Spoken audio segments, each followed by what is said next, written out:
अस्सलाम वालेकुम। अॼु मां तव्हां सां हिकिड़ो ज़बरदस्त प्रोजेक्ट शेयर करे रही आहियां।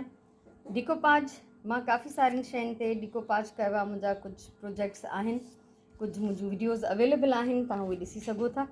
अॼु मां हिन पिक्चर फ्रेम ते डिकोपाज कंदमि। हे मुंहिंजो पुराणो हिकिड़ो फ्रेम आहे जंहिंखे पहिरियों पेंट थियल हो, उनखे मां चङी तरह खरड़े चुकी आहियां। इनखे प्रॉपरली खरड़े साफ़ करे सैंड पेपर सां रगड़े हिनखे स्मूथ करिणो आहे। उनखां पोइ हिनखे असां कंदासीं जेसो जो कोट। जेसो जेको आहे हिकिड़ो इहो प्राइमर आहे, बेस कोट आहे, ऐं इनखे इस्तेमालु करण खां पहिरियों हिनखे ज़रूरु मिक्स करणु घुरिजे, छो त हिनजो जेको लिक्विड मथे तरी ईंदो आहे ऐं जेको थिक पेस्ट आहे उहो हिनजो तरे में वेही रहंदो आहे। इन करे ज़रूरी आहे त हिनखे हमेशह मिक्स कजे। सो हीअ मुंहिंजी मख़सूस हिकिड़ी स्टिक आहे जेका हर बार मिक्स कंदे कंदे थुली थी वई आहे एॾी। सो बहरहाल हिनखे रखूं था साइड ते ऐं ब्रश सां असां हिनखे कंदासीं जेसो जो हिकिड़ो कोट पेंट, त जीअं हिनजी हिकिड़ी सुठी बेस ठही वञे। ऐं इहो पेंट करण खां पोइ असांखे हिनखे लाज़मी सुकाइणो आहे। जेको बि पेंट कयो, अगरि हुन ते तव्हांखे 2-3 कोट करणा आहिनि या तव्हांखे हुन ते मथां वरी ॿियो को डिज़ाइन या कलर जो पेंट इस्तेमालु करिणो आहे, त तव्हां ज़रूरु उन पहिरें वारे कोट खे सुकायो। इहो लाज़मी आहे, छो त जेसिताईं उहो पहिरियों कोट सुकंदो न, त पोइ उनजे मथां जेके ॿिया कलर्स हणिबा उहे उनजे मथां मिक्स थी वेंदा, चिंबड़ी वेंदा ऐं उहो सेम जेको कलर आहे उहो नुमाया न रहंदो। सो सभिनी खां पहिरियों हाणे मां हिनखे कंप्लीट करे वठां जेसो जे हिन कोट सां। सो हिनखे मां सभिनी पासनि खां बि कंप्लीट करे छॾियो आहे ऐं हाणे हिनखे सुकण जो टाइम ॾींदासीं। हीउ सुकंदो रहंदो हिते, ऐं जॾहिं बिल्कुलु कंप्लीट ड्राई थी वेंदो त पोइ अॻियां असां हिनखे वाइट एक्रिलिक पेंट सां हिकिड़ो जेको आहे कोट कंदासीं, त जीअं हिन जा जेके हेठियां निशान आहिनि पुराणे पेंट जा या काठ जा उहे सभु लिकी वञनि। हिन जी हीअ जेका सरफेस आहे कंप्लीट ड्राई थी चुकी आहे। हाणे हिन जे मथां वाइट एक्रिलिक पेंट सां मां हिकिड़ो कोट कंदमि, ऐं जेकॾहिं वाइट पेंट कोई न बि करणु चाहे त 2 कोट करे छॾे जेसो जा, ॻाल्हि साॻी आहे। ऐं हाणे मां हिनखे एक्रिलिक पेंट हणां ऐं वरी उनखे बि असां ड्राई थियण जे लाइ छॾे ॾींदासीं। सो माशाल्लाह हे पेंट थी वियो वाइट पेंट सां, ऐं हाणे हिनखे बि असां सुकण लाइ छॾींदासीं, छो त इहो ई हिन जो तरीक़ो आहे।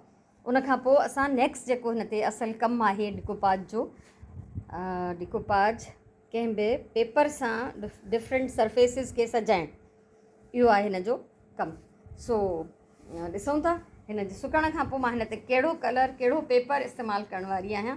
सो फ़िलहालु सुकण जो टाइम। फाइनली हिन जो वाइट एक्रिलिक पेंट जो जेको मां कोट कयो हो उहो बि सुकी वियो आहे कंप्लीटली। ऐं हीअ आहे मूं वटि नैपकिन जेको डिकोपाज में इस्तेमालु थींदो आहे, ऐं मां हिन नैपकिन सां 2-3 ॿियूं शयूं बि डेकोरेट कयूं आहिनि जेके मुंहिंजे चैनल ते वीडियोज़ मौजूदु आहिनि। जेकॾहिं तव्हां ॾिसंदव डिकोपाज प्रोजेक्ट्स बाय नसरीन वफ़ाई, त तव्हांखे इलाही सारियूं शयूं खुली ईंदियूं।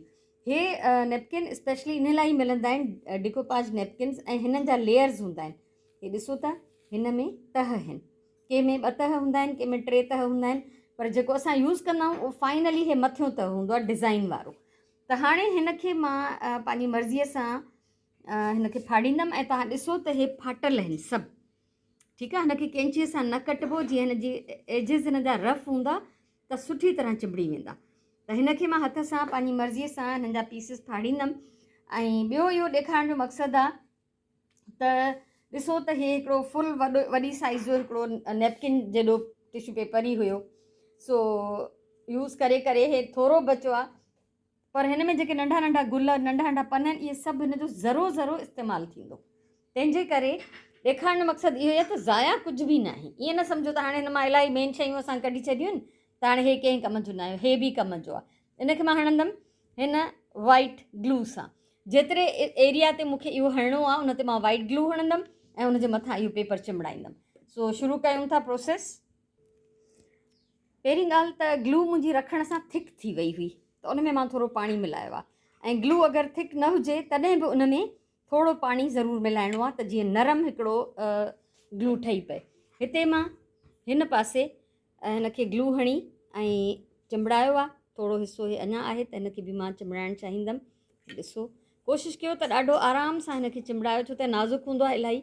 हिकु त फाटी न पए, ॿियो त हिन में घुंज न अचे, ठीकु आहे। हिन में गुंज न अचणु, ॾिसो केॾो सुहिणो थो लॻे। हे वधियल पार्ट असां पोइ कटींदासीं। ईअं मूं वटि हे जेको ॿियो बचियल हिसो आहे, इहो मां हिनखे डिफरेंट जाइनि ते ग्लू हणी, ॾिसो पहिरियों हिते मां हे पाणी मिलियल ग्लू जो हिकिड़ो नरम ठाहियो आहे बैटर ई चवां। ऐं हाणे इन जे मथां मां वरी हितां ॿियो पीस कटे ऐं चिमड़ाईंदमि। हे ॾिसो मां हिन जा तक़रीबन 3 साइड्स कवर करे वई आहियां पीसिस सां, ठीकु आहे। ऐं हे अञा मां वटि पीसिस आहिनि नंढा नंढा गुल पन, इन सां मां हिन साइड खे कवर कंदमि त सॼो फ्रेम जेको आहे मुंहिंजो कवर थी वेंदो। सो इहो सभु करण खां पोइ असां हिनखे छॾे ॾींदासीं त हे सुकी वञे। ऐं इन सां गॾु गॾु हे ग्लू बि जेका आहे हिन जे मथां बि हणंदासीं, इहा हिनखे सिक्योर कंदी, ठीकु आहे। सो हिन फ्रेम खे सॼो पेपर हणी मथां सॼो डिकोपाज कंप्लीट करे पोइ मां हिन जे मथां सॼी ग्लू बि हणी वेंदमि ऐं हिनखे ड्राई थियणु ॾींदासीं। उनखां पोइ बि अञा हिकिड़ो मरहलो बाक़ी हूंदो। हे कंप्लीट ड्राई थी चुको आहे हिन जो ग्लू, ऐं जेको बि हिन जे मथां लॻल हुयो सभु सुकी वियो आहे। सो सभिनी खां पहिरियों मां हिते रेड ऐं वाइट कलर खे मिक्स थी कयां। मूंखे थोरो पिंक जो हिकिड़ो शेड खपे, पिंक जो शेड मां ठाहे वरितो आहे। ऐं हिन कॉटन बड जी मदद सां मां हिन में फ्रेम में जिते जिते ख़ाली जायूं आहिनि उते मां डॉट्स ठाहींदमि। हीअ ॾिसो कॉटन बड बि हिकिड़ो टूल आहे, ब्रश आहे, पेंटिंग टूल। हे हीअं, ठीकु आहे। ऐं डिफरेंट जाइन ते जिते जिते मूंखे थोरी विथी थी लॻे ऐं थोरो ख़ाली थो लॻे उते मां कुझु डॉट्स ठाहे छॾींदमि। इन सां थोरी हिन जी फिलिंग थी वेंदी ऐं हे थोरो भरिजी बीहंदो। सो हे ॾिसो हिन जा सॼा डॉट्स जिते जिते थोरो मूंखे गैप पियो लॻे डॉट्स मां उते हणी छॾिया आहिनि पिंक पेंट सां। हाणे इनखे बि सुकणु ॾींदासीं। ज़ाहिरी ॻाल्हि आहे असांखे हर स्टेप खां पोइ हिनखे ड्राई थियण जो टाइम लाज़मी ॾियणो आहे। इंशाल्लाह हे डॉट्स बि ड्राई थी चुका आहिनि त हाणे असां हिन जे मथां कंदासीं वार्निश। हीअ आहे डिकोपाज वार्निश, सीलर आहे, सील करे छॾींदो। हिन सां फ़ाइदो इहो हूंदो आहे त हे जेको काग़ज़ असां हिन मथां चिंबड़ायो आहे उहो लहंदो न, ऐं डस्ट अगरि हिन ते पवंदी त इहा आराम सां उघिजी वेंदी ऐं हे सेफ़ रहंदो ऐं प्रोटेक्ट रहंदो। सो सभिनी खां पहिरियों इहो कयूं था। बिस्मिल्लाह रहमान रहीम। ॾिसो हिन जो हे हीअं लुक हूंदो आहे, हिकिड़ी ज़बरदस्त शइ आहे हीअ। थोरो विधो आहे मां हिन जे मथां, ब्रश सां मां हिनखे फैलाए छॾींदमि सॼे में जल्दी सां त जीअं वही न वञे कंहिं बि हिकिड़े पासे। सो हाणे हिनखे जॾहिं छॾींदासीं असां सुकण जे लाइ, जॾहिं हे बिल्कुलु ड्राई थी वेंदो त पोइ हे हूंदो रेडी हैंग करण लाइ, पिक्चर विझण लाइ। पिक्चर मुंहिंजी पहिरियों ई हिन में पियल ई उहा मां कढी रखी आहे। सो जीअं ई हे सुकी वेंदो कंटिन्यू मां पखो हलाए हिनखे छॾे ॾींदमि त वधीक जल्दी सुकी वेंदो। ऐं पोइ मां हिन में उहो फ़ोटो विझी ऐं भित ते हैंग करे तव्हां सां शेयर कंदमि त कीअं थो लॻे। फाइनली हीअ फ़ोटो मां हिन में विधो आहे, मुंहिंजी अम्मा जी जवानी जो ऐं मुंहिंजे नंढपण जो। ॿ अलॻि अलॻि तस्वीरूं आहिनि जेके मां कंबाइन करे हिन में हयूं आहिनि। हाणे हिनखे हिन जी असली जाइ ते हैंग था कयूं फ्रेम खे।